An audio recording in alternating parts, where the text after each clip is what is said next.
Thank you very much. I, as well as those by General Yasin, Malik. I just wish in the 7 minutes allotted to me by the Senator to re-emphasize some of the points made by the two earlier speakers. First of all, China is not a solution. They have produced leaders who have drawing up their plans for the country's modernization.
Also of the road to leadership, Xi Jinping from educated farm boy to paramount leader of China.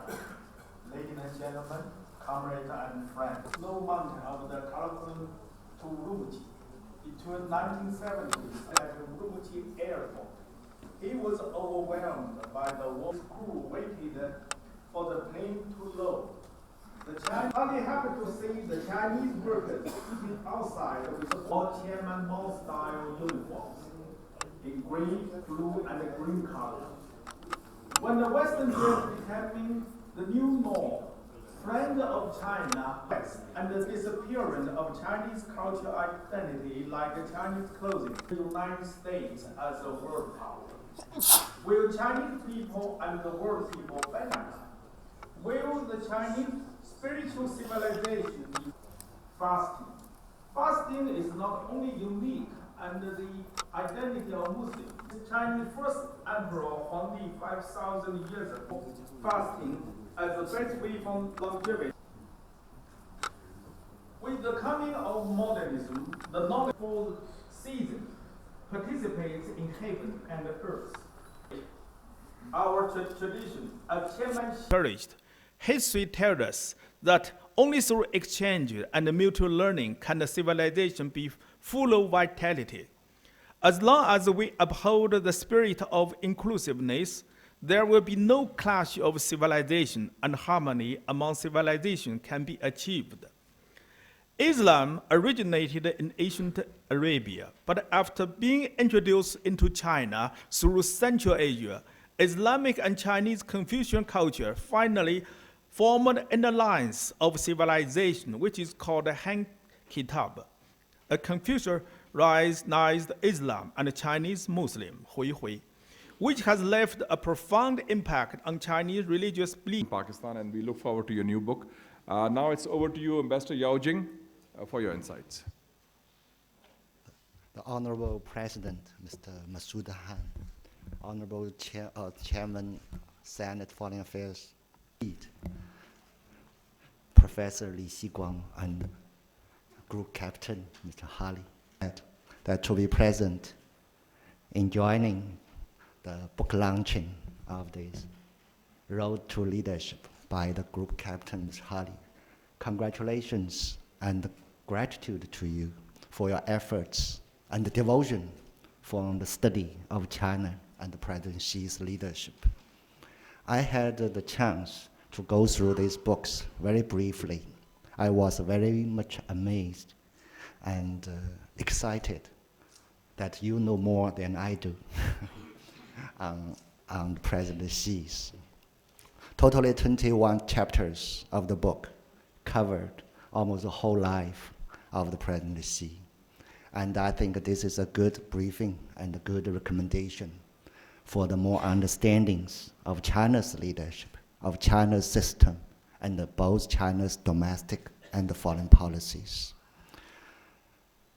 After reading this book, I think that, Group Captain, you had perfect understanding of China as a whole, from the historical China towards the present China. In particular, when President Xi came to ruling or came to the power in 2012, basically, domestically, he was advocating for 4 pillars of the governance for China. It is a big country, has the largest population. It is in a transforming stage. So in fact, society, including anti-corruption. The final definition or the appeal for him is for the party construction. China's political system is a little different from Western democracies. We have one party ruling, so that the self-improvement, self-discipline of the party is very important. So by strengthening the party construction, that is, we are giving to a better governance for the country. So in fact, these 4 pillars covers society, government, people, and the party. They are basic units who are running, who are owning, and who are moving China forward. As far as the foreign policy is concerned, in fact, President Xi basically is having a new understanding of the relationship between China and the world. China is rising, but he said China must rise peacefully. China is developing, and he says that China must develop along with the world, in particular the neighborhood. And also, China is contributing, because right now China has reached a stage that we can share with our experience, our resources, and our market with all the partners. However, the world is transforming too. And right now, I think that we need a lot more understandings from the world, from outsiders. Some countries take China as an aggressive one, as a potential conqueror or controller. But according to our philosophy, according to our experience, China is not in a position that to conquer or to seek supremacy or monopoly, as in the previous speakers have made it very eloquently, that China definitely wants to rise and develop itself peacefully.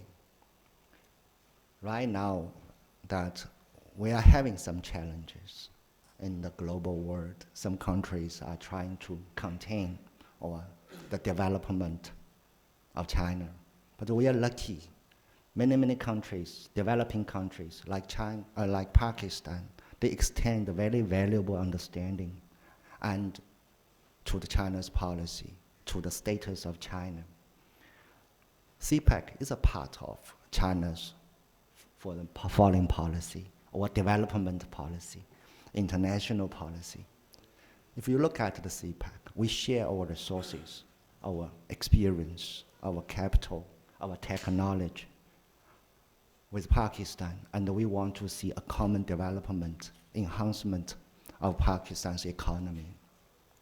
The next stage of the CPEC, we also follow your government visions that we put more attention to the joint ventures, SEZs, and FDIs to Pakistan. We will join you in developing your social projects like the human resources development, like the agriculture, water management. So CPEC is a demonstration of President Xi, his vision of international cooperation in the areas of political cooperation, economic cooperation, and the development cooperation. To some extent, CPEC is a new demonstration of the relationship, historical relationship between China and Pakistan. Sino-Pak friendship has been developing since for the past almost 7 decades. This year is the 70th anniversary of the founding of the People's Republic of China, and we are trying to summarize China's experience in both domestic development and international relations. Sino-Pak relationship, friendship, is a flag for the past 7 decades China's foreign policy. As the professor said, if China has a friend, or a consistent and firm friend, Pakistan is number 1. And this is still our policy, and is our pursuit for the future international relations and the neighborhood policies. CPEC is just a part of our friendship and cooperation. In the future, we will have more in the fields of culture, in the fields of education, in the fields of people-to-people contact. So right now, the Chinese government is working closely with Pakistan on all the aspects of our potential cooperation. The book, The Road to Leadership, I think it just gives us a chapter, a kind of glimpse of China's system and China's experience. I think that there are more and more literature in Pakistan that trying to understand China. This is a very encouraging and a very much important development for the 2 countries, for the 2 peoples. The basic strength of our relationship lies with mutual understanding. When we understand you well, then I can treat you well. This is also our way of dealing with friends, dealing with partners. So once again, Group Captain Hali, for your kind book, and I wish it a great success. Thank you.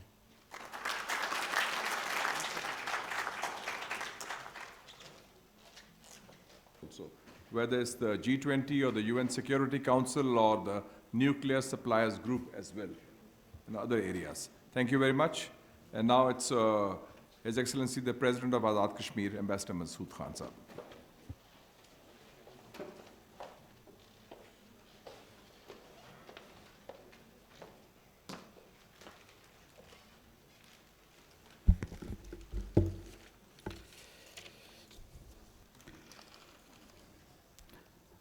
Let me start first. Senator Mushahid Hussain, Ambassador Jing, Ambassador Tariq Fatemi, Lieutenant General Yasin, former Defense Secretary, Professor Xiguang, and parliamentarians who are sitting here. I see a sprinkle of sinologists also here in the hall, some academics who've dealt with China, policymakers who've been in touch with China for decades. So my greetings to you, but my second compliment is to the organizers of the event who've started this event on time, and it's likely that it would finish on time. And all the participants showed up on time as well. So they also need a round of applause. But Our Road to Leadership is a great book, and Group Captain Hali. Congratulations once again. I have had the privilege of writing its foreword, and I'm one of the few who has read the book. So I counsel all of you, launching is good, speech making is good, but read it. And it's a long list, there's rich contents, and I'd particularly refer first you to the contents which list all dimensions of the personality of President Xi Jinping. And they need your attention. Now, Mr. Hali is a prolific writer, and I respect him for that. All of you know him as an anchor person also on Pakistan television, and he has been contributing articles to the newspapers, but he has also been writing books. And recently, he's written another book, and it's called Hindutva. In our neighborhood, there have been momentous developments, and he has comprehensively analyzed that phenomenon. But today, the subject is his book about President Xi Jinping. As it was mentioned by Senator Mushahid Hussain, that Mr. Hali has had a long relationship with China dating back to his days when he was a pilot. But last time I met him in China when I was ambassador there, and we were sitting in the International Relations Department of the Communist Party. And he had lots of questions about China, and the Communist Party officials, in fact the leadership, was pleased to respond to those questions. And therefore he has a perspective about China. I think the Pakistan Observer in 2016, was it? They brought out a special supplement on President Xi Jinping, and he was the editor of that supplement. And it is also a souvenir book which was distributed not only in China but also in Pakistan. So I would also recommend to the readers to get hold of that compendium as well. Now, I think that what one of the important points regarding this book is that, let me admit it very candidly, that scholarship on China in Pakistan is inadequate. You know, most of the people who belong to my generation, they would recall that in the 1960s or 70s, it was very fashionable to read Chinese literature, whether it was Mao's small book, or it was the bigger volume, or people wanted to understand the dynamics of the Chinese revolution, its impact on global politics and so on. And the leaders of China were household names. People mentioned Mao Zedong or Chou Enlai, and people talk about them as they talk about their own leaders. They may have forgotten names of some of their leaders, but they haven't forgotten the names of Mao Zedong and Chou Enlai, because they were the benefactors of Pakistan, they were the supporters of Pakistan. And at that time, we supported each other, and we laid the foundations for a very strong partnership which has survived and flourished up to this day. Now, let me now talk about President Xi Jinping. President Xi Jinping has been called as not one of the most, but by far the most influential leader on earth today. And this is not what I'm saying. This is world statesmen like President Obama have acknowledged that he is the most powerful leader, most influential leader on earth. Well, there are 2 or 3 formal reasons. He is the president of the People's Republic of China. He's the chairman of the Central Military Commission, which makes him the commander-in-chief of the armed forces, or the PLA, of China. And he's the Secretary General of the Communist Party, which is the most organized, the most powerful party on earth. When I departed China in 2012, let me tell you that the total number of members of the Communist Party was 82 million. 82 million, a population which is bigger than the population of the United Kingdom and France separately. And every year, every now and then, the best in the Chinese society would compete to become members of the Chinese Communist Party. Like we have civil service examinations, they have examinations for the Chinese Communist Party. I mean, these youngster men and women in their early 20s, they compete for becoming members of the Chinese Communist Party. And their motto is one. There's no opposition there, like the opposition we have here or in the British parliamentary system or the United States. But their Communist Party, all the members, leadership and members, from the county to the standing committee of the presidium of the Central Committee, one motto: serve the people. Serve the people. So now, on the watch of President Xi Jinping, this global transcontinental initiative called the Belt and Road Initiative has been launched. And it is a peacetime initiative. Some figures were mentioned. I mean, speaking conservatively, I would say that this project, this mega project, has minimum exposure of $1 trillion. And in fact, its scope covers more than 70 countries. I think it has increased even beyond that. I'll compare it with the Marshall Plan, which was a post-war initiative, and the total amount that was committed was $13 billion. So 1 trillion compared to 13 billion. And that was limited mainly to Europe. This is transcontinental, and this embraces Asia, Africa, Europe, and it is extending itself to Latin America and other continents. Now, CPEC, as it has been said, is a flagship project. It's an offshoot of the BRI, and we are very happy and fortunate that this project is being implemented in Pakistan. Let me tell you a few other facets of the leadership of President Xi Jinping. He has mounted this fierce drive against corruption.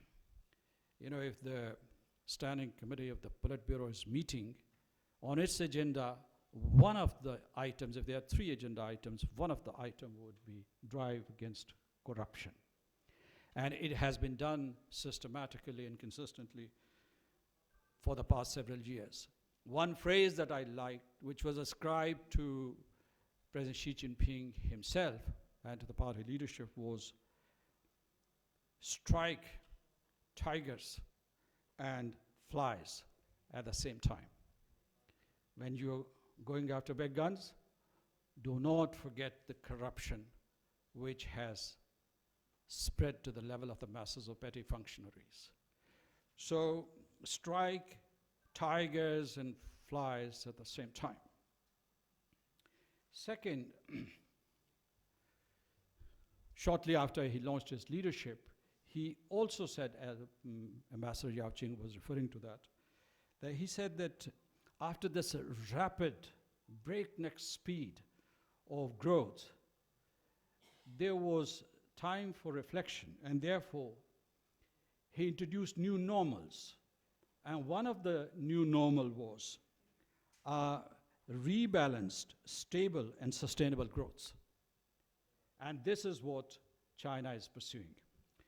China, as it was mentioned, is one of the biggest, one of the richest countries in the world. And as far as we are concerned, and the majority of the world is concerned, it is already a very well-developed country, but it calls itself the largest developing country in the world.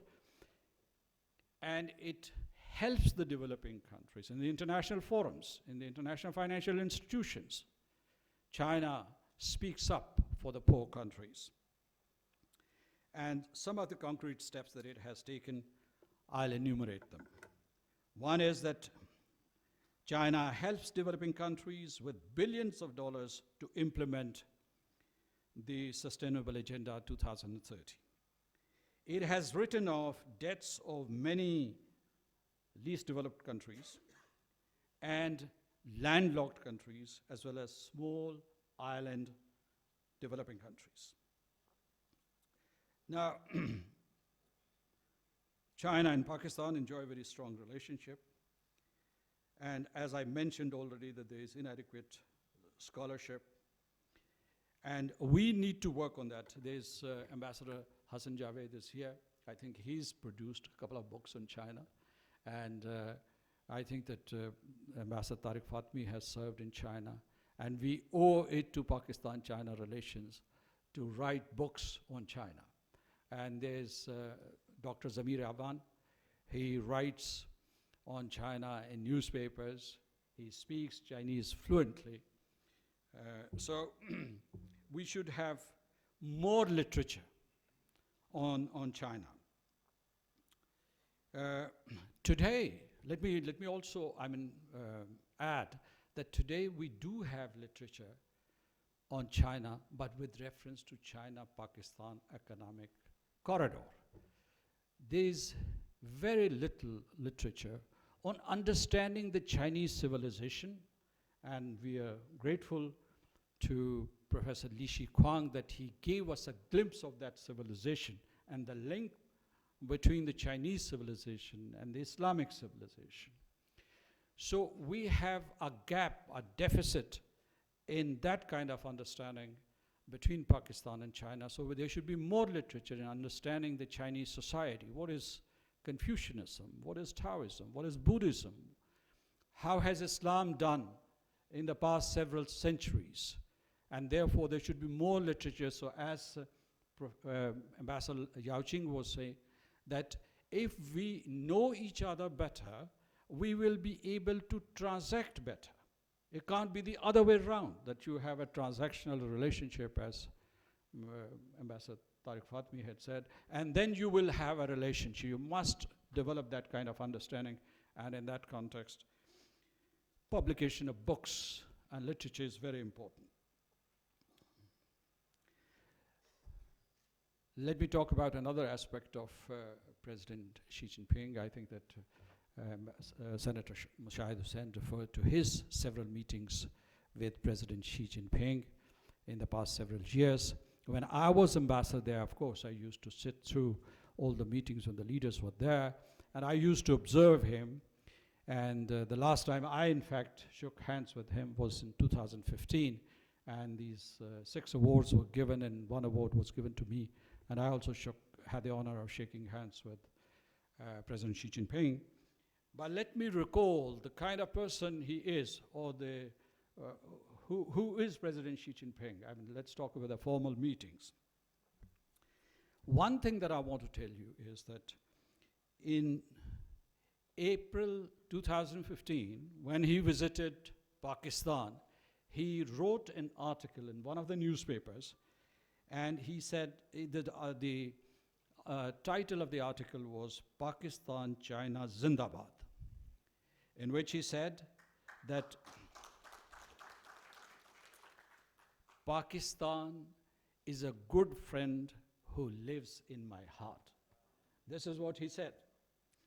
And he said that when he was a young man, he had recollections that Pakistan was a great country and a great friend of China, which had done 2 sterling things for China. In its period of isolation, one was that it had opened an air corridor for China. And the second was that Pakistan played a critical role in the restoration of the Republic of China, People's Republic of China's seat in the United Nations. Two things that he mentioned.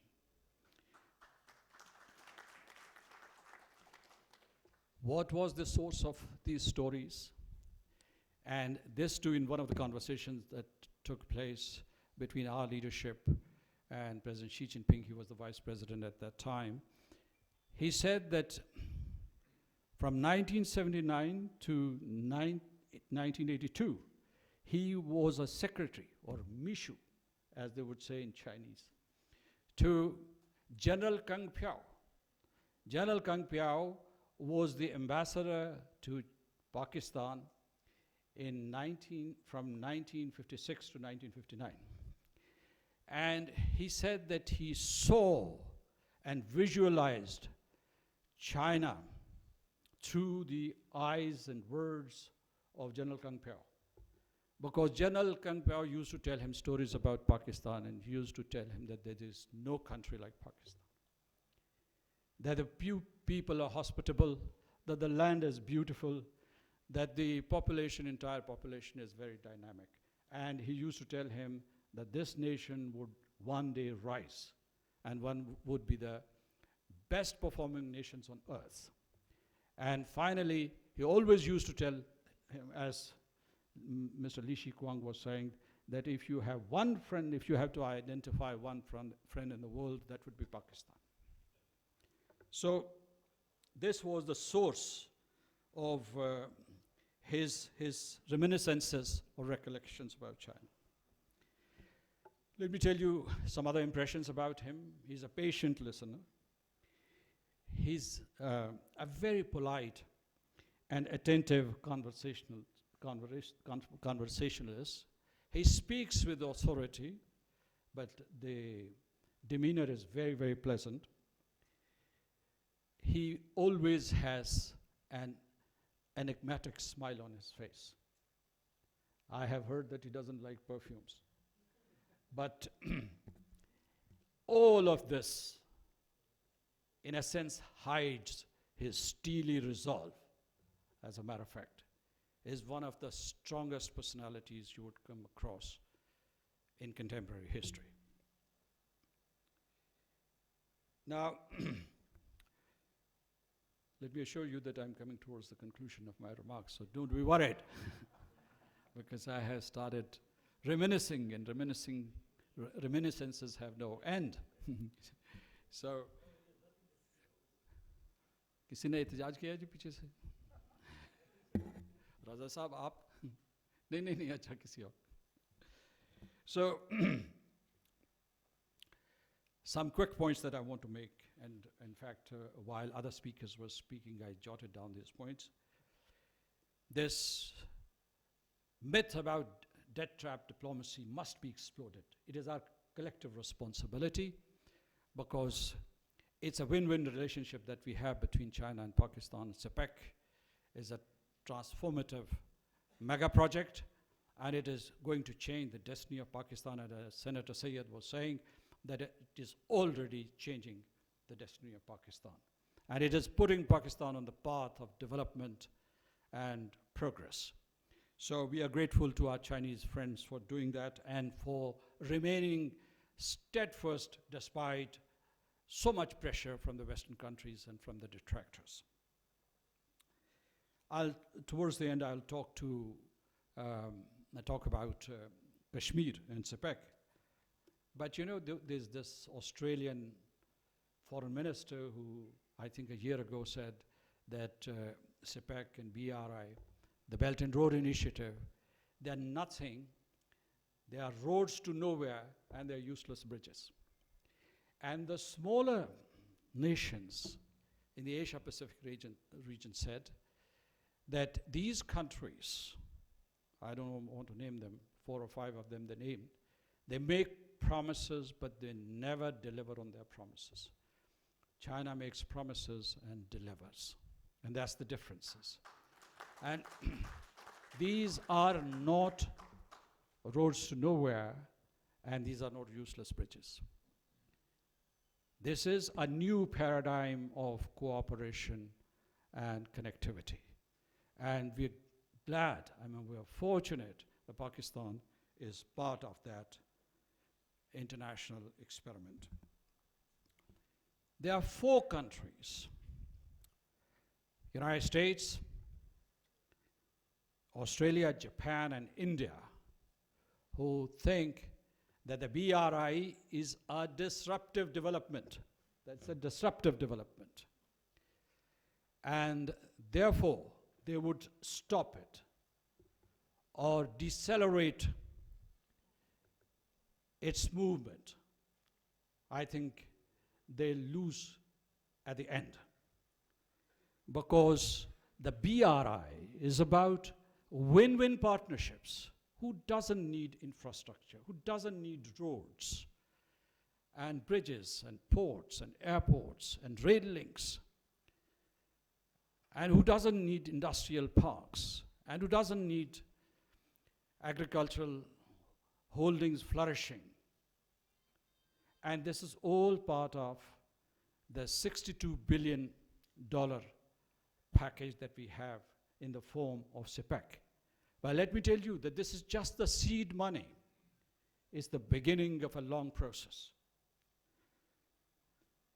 You know what President Xi Jinping's advice to President Obama and later to President Trump was and is? He said, avoid the Thucydides trap. And what is that trap? That trap is, you can trace it back to the Greek period, that when there's an established nation and there's a new rising nation, Thucydides' hypothesis was, his postulation was that they have to go to war. The war is inevitable. And President Xi Jinping says that war doesn't have to be an imperative between the two civilizations, between the two countries. And in this regard, I would say that we in Pakistan should learn from China. While China has these huge differences with the United States, it also has built many underpinnings to stabilize the relationship. And one of the mechanisms that I recall is called strategic and economic dialogue that goes on all the time between China and the United States. And it helps stabilize the situation.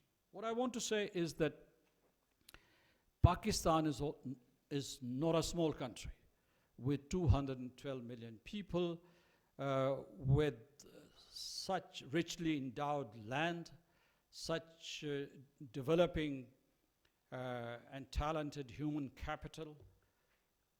I think that we should also have multiple relationships, and we should learn from China to manage them. And Pakistan doesn't have to become an isolationist or exclusive. It doesn't have to choose exclusive relationships. So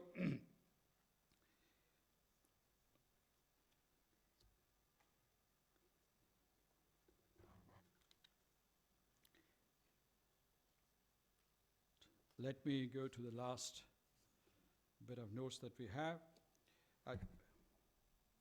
Now,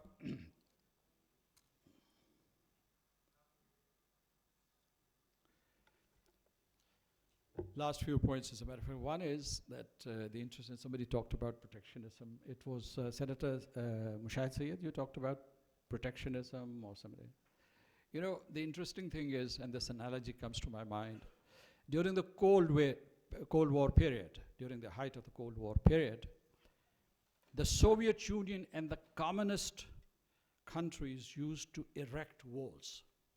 And the West used to say, tear them down. They are not good for trade, they are not good for economic development. And now President Xi Jinping says that tear down these walls. And the United States says, erect these barriers and erect these walls. I think it is in the interest of humanity that we bring down these walls. Because of this new experiment which has been launched by the Belt and Road Initiative. We are very fortunate in Azad Kashmir that we have started projects under CPEC. There are 4 projects which are under implementation, and we're hoping that there would be more projects under the banner of CPEC in Azad Kashmir. These 4 projects are 2 hydropower projects. One is called the Karot Hydropower Project, 720 megawatt. The second is called Kohala Power Project. I think the Karot Power Project would be completed very soon. The Kohala Power Project, 1124 megawatt, is in the initial stages of planning, and it would be launched soon. There would be a motorway which would connect Mansehra and Mirpur, and it would cut across the entire territory of Azad Kashmir. So this would not only be beneficial for Pakistan and Azad Kashmir, it would be also beneficial for all the districts of Azad Kashmir. And this is called Quadruple M motorway, because it would connect Mirpur, Muzaffarabad, and finally Mansehra. The one M that I missed is Mangla, but Mangla and Mirpur are at the same place. And 9 industrial zones or special economic zones have been approved for the whole of Pakistan, and one of them would be located in and constructed in Mirpur. And we are doing the pre-feasibility studies right now. And we hope, there was this extension in the CPEC in 2017, was it? There was an extended phase, and in that you have included many areas such as poverty alleviation, people-to-people exchange, promotion of tourism, businesses, and we hope that we'll be able to benefit from these dimensions of the CPEC as well. I've spoken in some detail, but I think that after Senator Mushahid Sayyid made his initial remarks, I could have just come here and said thank you so much, because his presentation was very comprehensive, and one person who has worked so hard, so consistently, so constructively throughout the years on China-Pakistan relationship, that is Senator Mushahid Hussain Sayyid.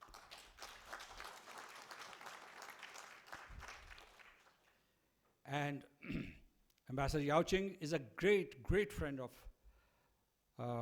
Pakistan, and I know it not because of his present tenure, but also because of his previous tenures here, and his presence in China. So he's a genuine, true friend of Pakistan.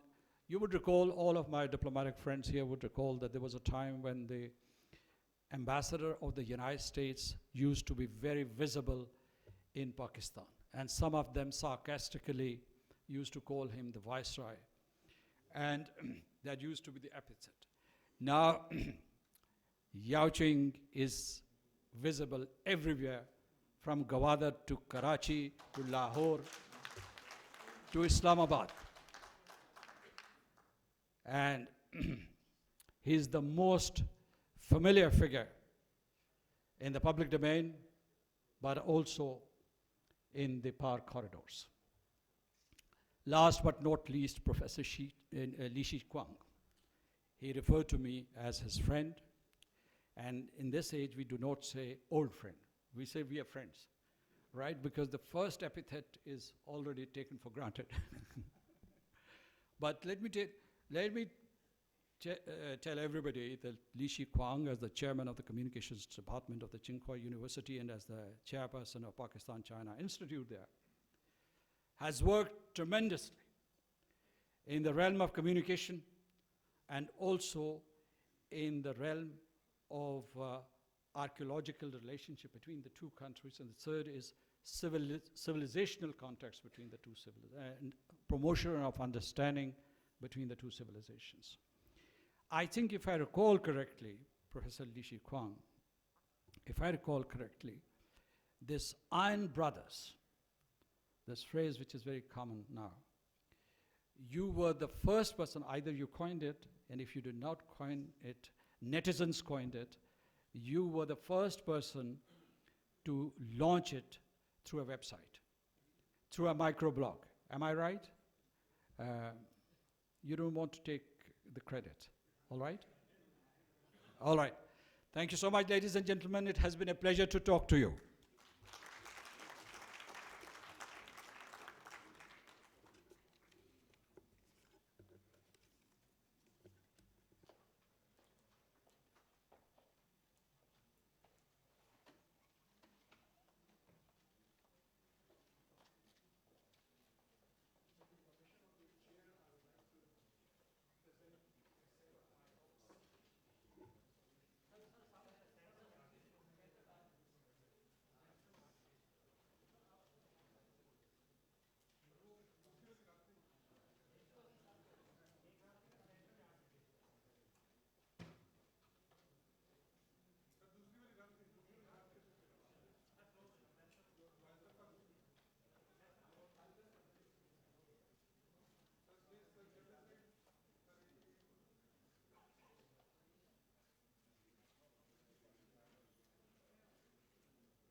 As a mentor, but he is definitely one of the leaders. Thanks to the chair,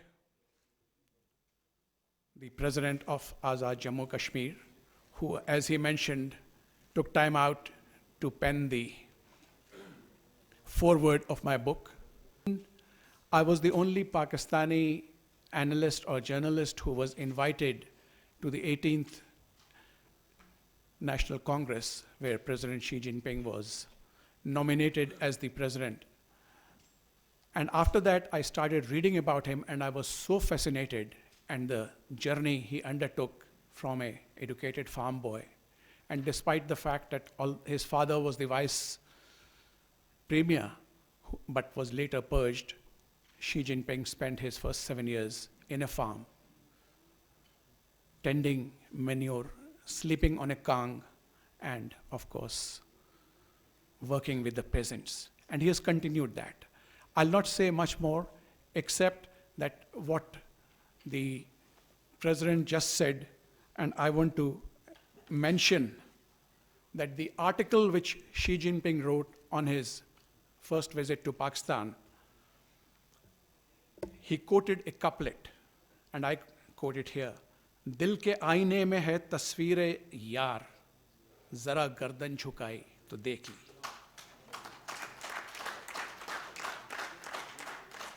The beautiful image of my friend is in the mirror of my heart.